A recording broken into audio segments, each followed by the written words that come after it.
Greetings! In this video I'm going to provide some playing recommendations for the Minuet by Robert de Visée on page 86 of the Christopher Parkening Classical Guitar Method, Vol.1. First, I'd like to encourage you to use rest strokes generously in this piece, just to get that top line to really stand out over the accompaniment. It's okay that it'll mute a note here and there. That A in the second measure, we really want to make sure that we're leaving our A string open so that we get what are called sympathetic vibrations. What I'm going to do is I'm going to play that A and then I'm going to mute that string, and you're going to hear that A still ringing out. I would go ahead and try that yourself, and you'll see that when I play an octave with one of my open strings, let's say I play an E, that note is going to continue to ring out in the other E strings. And in fact, if I were to play a B, it also generates some sympathetic vibrations out of my E strings. So when you play the same note or a fifth above, you're more likely to get some good sympathetic vibrations. And this is a great place where it's going to sound like it's echoing naturally. I'm not adding any reverb. It just generates that sound on its own. That's the beauty of the guitar right there. So when we play that second measure, D, A, we're going to let the rest of the strings ring out. I just do a nice strong rest stroke onto the second string and let the other strings ring. And don't hang that note too long. It's only 2 beats, and it's really tempting to give it 3 because of the phrasing. From there, D, D, E minor, A, D, and we repeat that whole first phrase.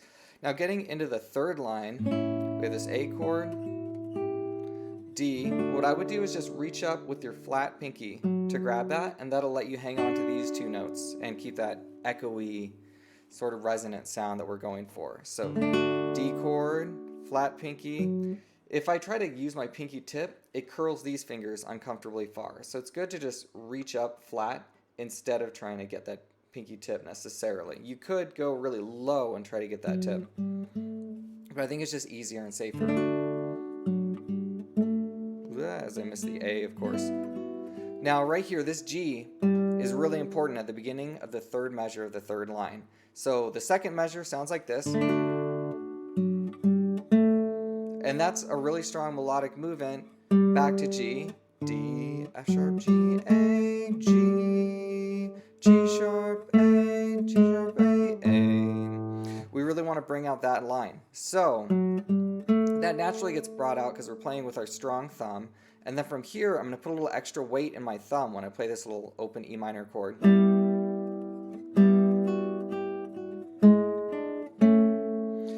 A great way to practice getting your hands used to bringing out one note is to first try playing all 3 notes. So I'm just going to play G, B, E, the bottom 3 open strings. And then what I'm going to do is I'm going to push my thumb and displace the third string. So what happens is the third string moves, but the other 2 strings stay in the same place. And then pick. If you do that, that displaced string is going to sound much louder. Go ahead and practice that now with your index fingers. So displace the second string, but the other 2 fingers are just touching their strings. And if I needed to bring out a melody in that middle string, I'd have no problem doing that. Let's go ahead and give it a try with the middle finger. Displace string 1, the other 2 fingers just lightly touch the string and pull. It's a really, really useful technique for some weird situations that come up on the guitar. Sometimes you have to bring out an inner voice. And we just have to train our hand to be able to put some extra force into the correct string. And the best way to do that in a controlled fashion is to plant, displace the one string you really want to bring out, and then just pull the trigger.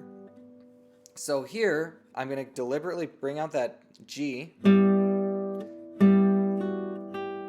because my melody is going to stand out on its own because they are the highest notes. And that's just the way we hear music. We naturally just hear the highest notes as more important. So we really have to add some extra volume or decibels if we want the ear to really pick up what's happening in the bass. And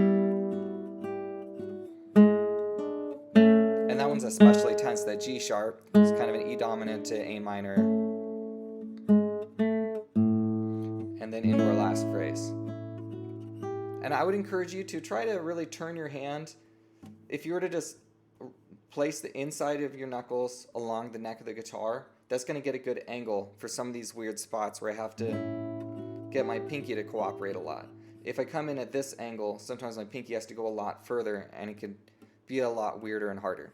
So try changing your supination, is what it's called when you rotate your forearm like this. Try different supinations to find out what's going to make you have a dependable alignment.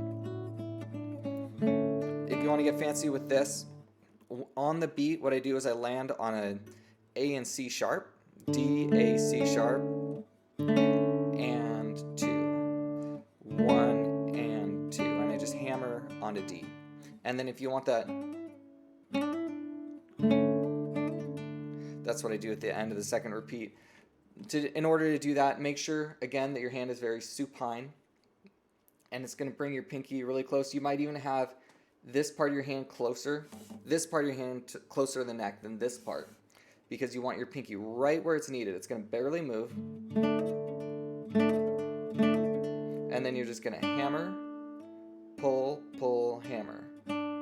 Think of doing a little circle around D.